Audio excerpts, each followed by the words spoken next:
the rest of the story. When Sarah Bush Johnson married widower Thomas, she had envisioned a peaceful, secure life. Now here they were, along with 11 members of their extended family, heading through treacherous territory by covered wagon for the western frontier. It was a cold, wet March.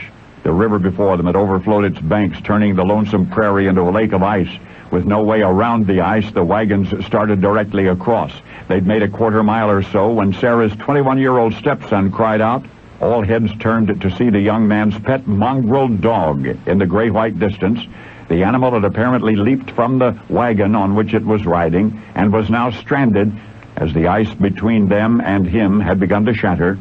"Too bad," somebody muttered, and the pioneer party turned to press on. All but Sarah's stepson, who was frantically removing his boots and rolling up the legs of his breeches. Somebody else called out, "Don't be a fool, it's only a dog."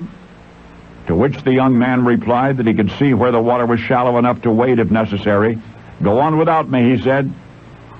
And they went on without him. Thomas wrung his hands as his son disappeared into the mist.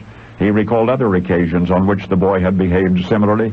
Age 7, he'd been told to shoot a turkey for the table, and he obeyed, but obviously traumatized. The boy announced to the family that he would never kill any living thing again. "What about fishing?" his father, amused, asked. The youngster shook his head no. And thereafter the boy often lectured other children on the rights of animals. "An ant's life, to it," he said, "is as sweet as ours is to us." And indeed, whenever he caught anyone tormenting an animal, he would admonish him openly and harshly. The young man could never pass a hog in the mud without ascertaining that the hog could extricate himself.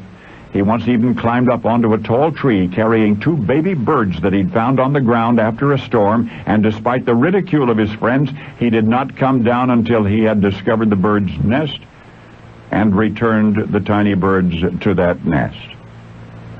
Reflecting thus, Thomas frowned. His son was too soft for frontier life, that was clear. And as the young man at last reappeared on the flooded prairie, hip-deep in frigid water, clutching his frightened mongrel dog in his arms, Thomas wondered what on earth lay in store for such a tender heart in such tough times.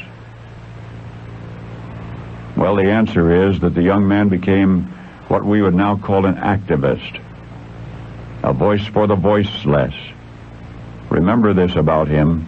A voice for the voiceless. In meaningful ways, he reformed his times forever after.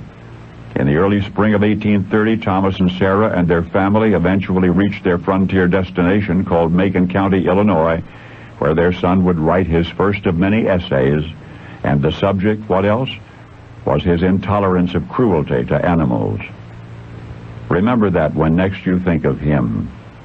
That true empathy for the abandoned and for the abused and for the misused extends to creatures everywhere, as it did from the tender heart of Thomas and Sarah's son, whom you have come to know and near revere.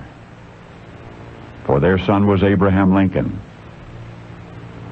And now you know the rest of the story.